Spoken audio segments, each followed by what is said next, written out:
Hey gang, welcome to Time in the Market, the investing channel with a long-term focus. Taking a look at Nebius Group. This is an AI infrastructure play headquartered in Europe.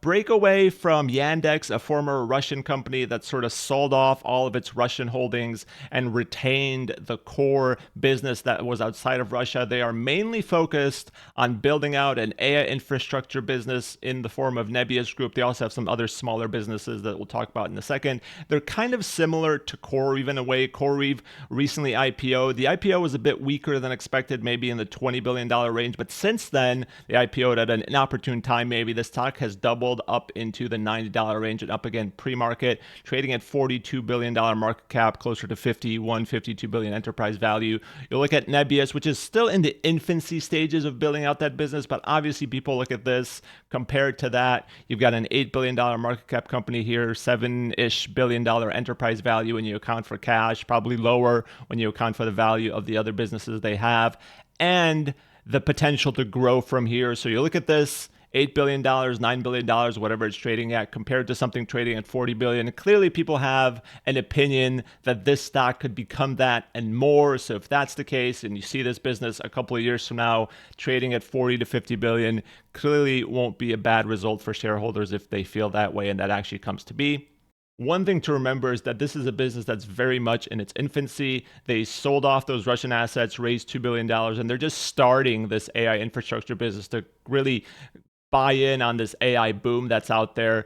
But you have to know that, hey, right now there's a lot of demand for AI, a lot of demand for GPU compute power that these guys are selling and CoreWeave is selling and other businesses are selling. But that demand could really dry up. So there's a risk that comes with that. Right now, their growth is going to be very, very quick. And that growth is coming off the back of a lot of spending. They raised another 700 million in a funding round in December that NVIDIA was involved in. So they do have a partnership with NVIDIA. They're going to raise money in the coming future as well because their business right now is to spend money to build data centers, to buy GPUs, to sell that GPU compute, just like CoreWeave. You look at CoreWeave, this was a $2 billion business in the private markets in 2023. They're growing their revenue at a massive clip, hundreds of percent a year because they're spending a ton of money on CapEx. I think in 2025, they're going to spend something like $8 billion on CapEx to meet the commitments that they have with some of the larger clients. And that's why they've grown so fast, but they're still not making any money and they're not going to make money anytime soon. And yet this is still a $40 billion business. So when people look at this, they compare it to Nebius trading at $8 billion. They can kind of see the future. Hey, this $8 billion business, if they play their cards right, could easily be a $40 billion business. But that does take a lot of correct execution. It does take a lot of money to get there. They're going to be spending a ton of money. And yes, they have a bunch of cash on the books right now, but they're going to burn through that pretty quickly and they're going to need more money. So the question becomes, how quickly do they grow? Can they reach their goals that they stated for annual run rate revenue? And it seems like at this point, they're really doing well towards that. The Q1 revenue doesn't really matter that much. It's where are they going to be a year from now, 2 years from now? How much money are they going to need to get there? And how are they going to fund that? And one nice thing about Nebius Group is that besides this core AI infrastructure business, you get some other businesses on top of it. They have a business called TLCO, which is in the AI data business. Recently, this business got an investment from Bezos Expeditions and the CTO of Shopify of $72 million. And with this investment, Nebius is giving up majority voting control of the business, so it's not going to be in their financial returns going forward, but they do retain majority equity control, which means that, hey, if this business ever goes public or anything like that, shareholders of Nebius are going to benefit in a large way. So this is no longer going to show up in the consolidated financial statements, but the stake is going to show up as a Nebius equity investment. I think they're doing this to allow this TLCO business to sort of have its own management team that can be independent, that could do their own thing and really focus on this business itself because they believe in it, but they also want to retain majority equity control to benefit in the future. Another nice thing is that they own a sizable stake in Clickhouse, which is a pretty fast-growing database software firm. They own about 28% stake there, and this had a valuation of about $2 billion in 2021, I want to say, which was sort of at the height of valuations for a lot of these software companies. And I sort of wrote this off as, maybe it's not even worth that much on a go-forward basis, but it seems like they're raising another equity raise at a valuation of about $6 billion based on some rumors that have come out. And again, this doesn't mean that $6 billion times 28% is the valuation that Nebius is going to have, because anytime you have an equity raise, there's some sort of dilution. So they're probably going to own a bit less, but it's still nice to see that a business that they own is actually increasing in value, and it gives them another avenue by which to raise money if they want to do that, because they do eventually need to raise more money to grow their AI infrastructure business. So as we look at these earnings, Q1 revenue, $55 million, up 385% year over year. EBITDA loss of $62 million, net loss from continuing operations of $113 million. So again, $55 million in revenue against $8 to $9 billion in market cap. Obviously, this is an expensive stock based on current returns, but you're not buying it on the returns that are happening today. You're buying it on the expectations that growth is going to be very, very quick as the years progress. And the reality is going to be, what matters today is their goal of an ARR of 750 million to $1 billion. Are they able to reach that? This is a business that in reality is going to burn money for quite some time. You look at EBITDA, maybe it'll become positive in the next couple of years, but EBITDA is whatever when you're sort of removing depreciation, amortization, et cetera, and all of that stuff that matters for a business that's going to have to replace these GPUs every couple of years as technology becomes better and better and everybody wants the latest and greatest. The reality is that right now demand is exceeding supply for this GPU compute power because of the AI boom. You know, that has to continue for this business to be successful. That's why this is speculative. They're spending as much money as they can to build out supply to meet that demand.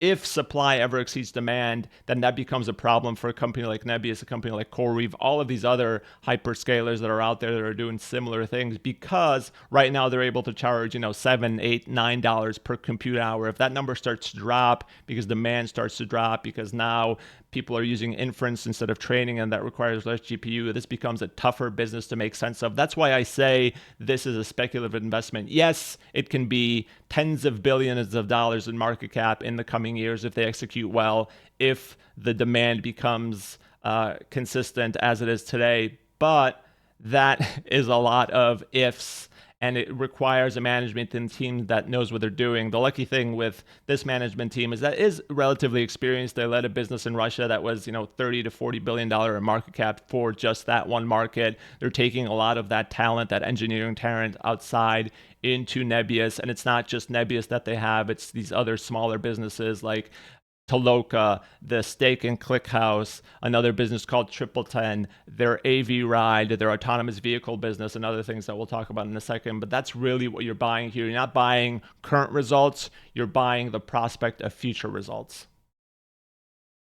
So you look at these earnings, here's the CEO, great guy, smart guy. Again, group revenue, whatever, up 385%. What really matters is annualized run rate revenue. What are they going to get at the end of the year? Their goal was 750 million to $1 billion in ARR by the end of 2025. Seems like they are on track for that. They say they're going to turn EBITDA positive in the second half of the year. It's like, whatever. At the end of the day, they're still burning a ton of money. I don't really care about EBITDA. They have adjusted EBIT margins in 20 to 30% range, with a medium-term base case expectations in the billions of dollars in revenue. I think you're going to need that to make sense of this valuation and get a positive, really solid return from today's prices. When it was trading at 20, maybe the expectations were a bit lower, but now it's in the 40s. It gets a bit more risky at that level. You look at the cash at the end of Q1. Again, this is a company that had more than $2 billion at the end of 2025. They have 500 million plus in capex for Q1. They have a loss, gets you to a cash of 1.4 billion. So if you think about that, it's like, that's a lot of cash.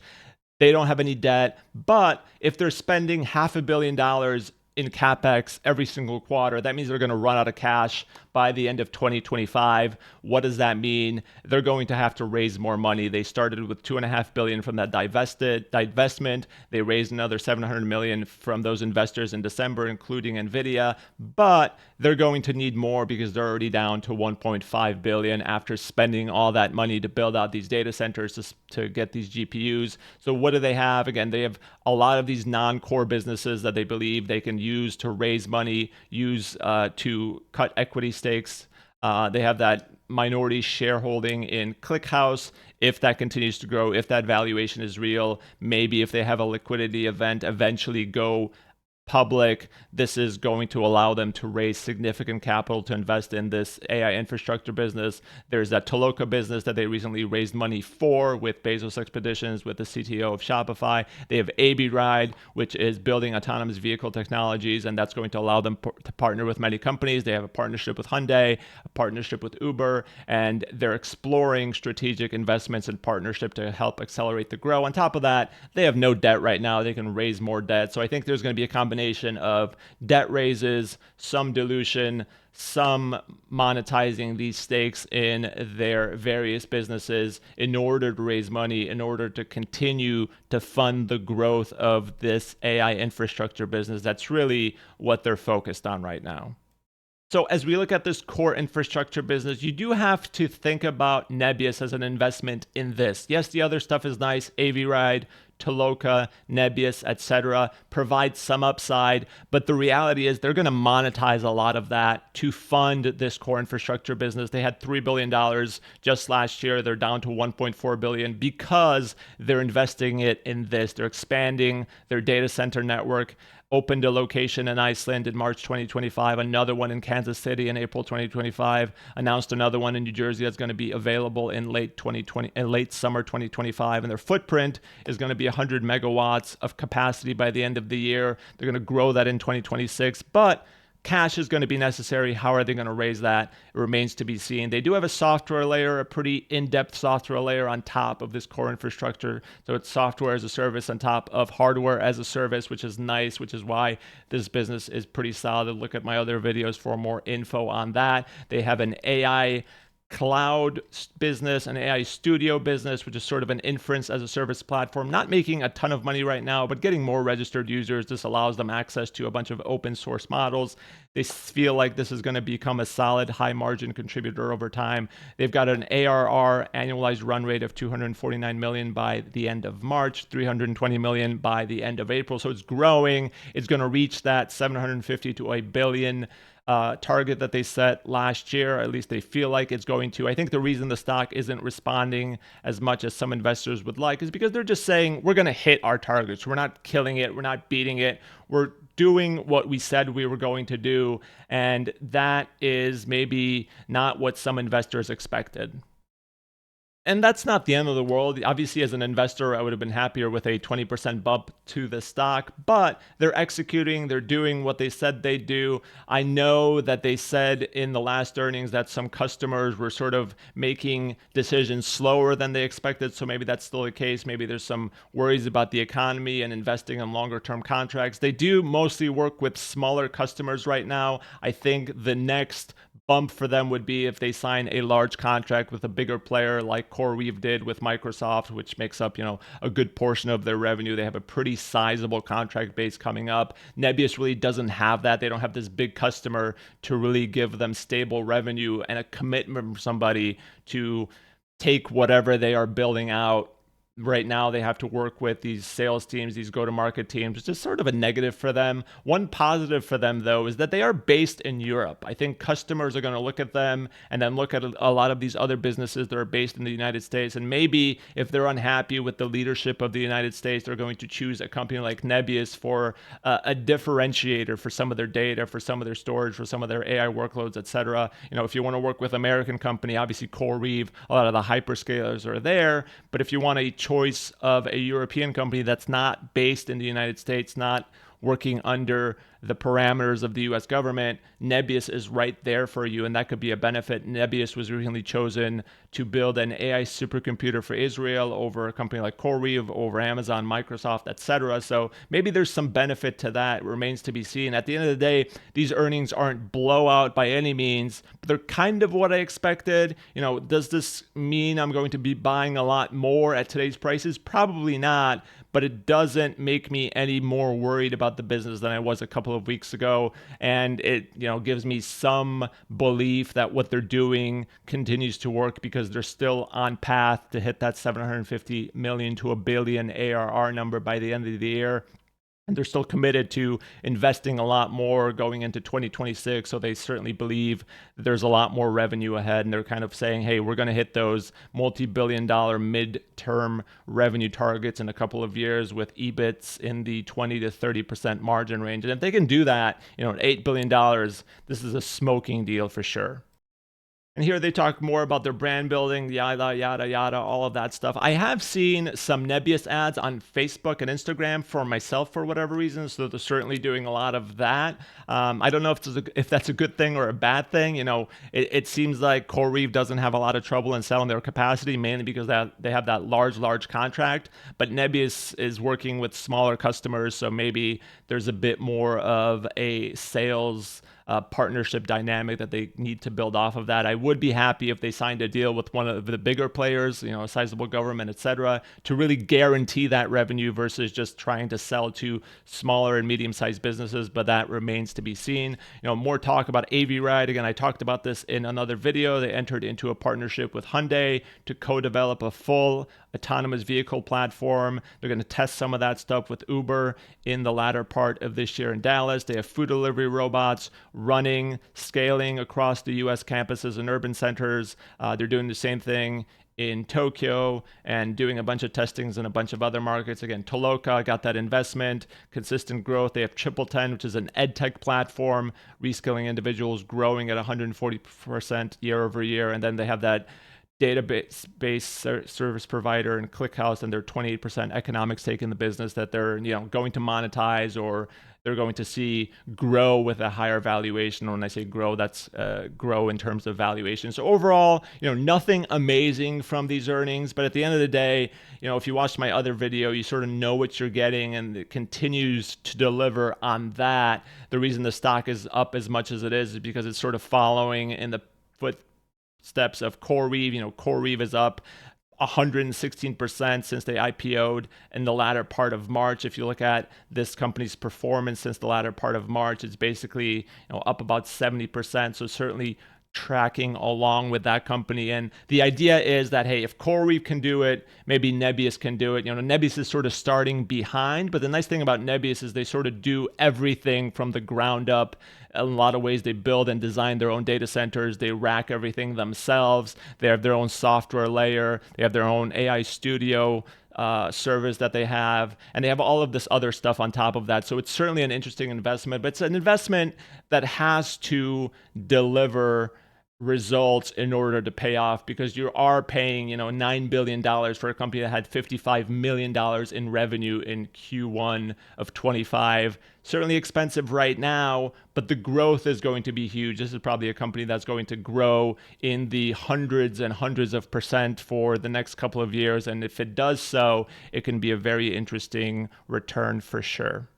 And I'm not going to dive into a valuation here, but disclaimer, as always, this video is purely for informational, educational, and entertainment purposes only. It is not investment advice. When you sort of look at what you have to expect from a company like this, if you want to invest, sort of what I expect for a company like this, you are expecting 250% growth in 25, another 150% in 26, 75% growth in 27, 60% growth in 28, 50% growth in 29. Sort of get into that multi-billion-dollar revenue range, maybe get into some free cash flow positivity by 29, 30. This is probably optimistic on a free cash flow margin basis, but end of day, this is a company that's going to grow at hundreds of percent in the next couple of years. Is going to go from maybe $400 million in revenue in 25 to 10x by 29, by 30. There's going to be stock issuances for sure in my mind. You're probably going to have $1 to $2 to $3 billion in stock issuances, because you're going to be spending $1 to $1.5 billion in capex in the next couple of years, probably even more, honestly, based on Q1 capex in Q1 25. So you're looking at $1 to $2 billion in capex. CoreWeave is spending $2 billion a quarter, so that's maybe this company's future in order to eventually get to some sort of profitability. That's sort of what you're aiming for, but that requires a lot of patience as an investor, right? You're going to see this company, burn $1 to $2 billion in 25, burn $1 to $2 billion in 26, burn $1 to $2 billion in 27. When is it going to get to actually making money? And during this time, will this AI boom stop? Will it get less exciting? Will new models come out that are way more efficient? There's a lot of risk here, right? If a lot of models come out that are a lot more efficient and suddenly GPU compute necessities drop off a cliff, what does it mean for a company like Nebius? What does it mean for a company like CoreWeave? It's a very negative thing because they are selling this GPU compute at a certain rate, and if that rate drops, 50%, that's a big problem for a company like this one. What happens if new GPUs come out that are 5 times more efficient? Well, a company like Nebius is going to have to update every couple of years. That's going to cost money. Is this always going to be a cycle of capex that outruns their revenue growth? When are they going to actually make money? That's what you have to ask yourself as an investor. That's the risk. Yes, this other stuff is nice. That's why I like Nebius a bit more than CoreWeave, because they have all of this other stuff that they can use to fund this business and maybe eventually monetize for investors. If TLCO eventually spins off as its own entity, a Nebius shareholder would likely get some shares. If the same thing happens with AV Ride, and a shareholder would likely get some shares, that's sort of what you're getting on top of this infrastructure business. But the reality is that you have to fund this infrastructure business. So if all of this happens, you put a 3% free cash flow yield valuation in there in 2029. Can you make sense of this valuation at a 10% target return? Totally. Maybe it should be a 2% free cash flow yield, which gets you to a $23 billion market cap, given that it's still growing at 50%. If that's the case, gets you to a 20% total return, a fair value of $57. But obviously, this requires very good execution. That's the risk you're taking here. You're believing in management. You're believing in this engineering team. You have the upside of these additional things, but it's really the core infrastructure business that's driving everything that they're going to invest a lot of money into, and they have to execute that very well in order for this to be a multi-bagger. And I think it can be a multi-bagger. I think this could be a $40 to $50 billion market cap company in 5, 6, 7 years, which certainly wouldn't be a problem. There's going to be some dilution in there. There's going to be some debt that they take on, etc., and they have to execute. And this AI demand supply scale has to remain tipped towards the demand side, or at least be even at the end of the day. So there's a lot of ifs in there, but overall, I'm very happy to invest in this. So sort of wait and see how this plays out. This is my speculative investment. I'm assuming that this is going to be high multiple in terms of returns, but it could also fall 50% in a matter of weeks, as it did just a couple of months ago. So I'm very okay with that. I think as an investor, you have to be okay with that. If you think this is going to be $150 in 5 years, which I think it could be, you have to be okay with this being $15 in a year, because it certainly could be if we hit a recession or anything like that. That's sort of the math you have to do in your head. So let me know what you think about Nebius. Leave a comment down below. Like, subscribe if you're new here, all of that stuff. Hope you enjoyed the video. If I'm wrong on anything, let me know down below. Comment, like, all of that stuff. Thanks for watching. Bye.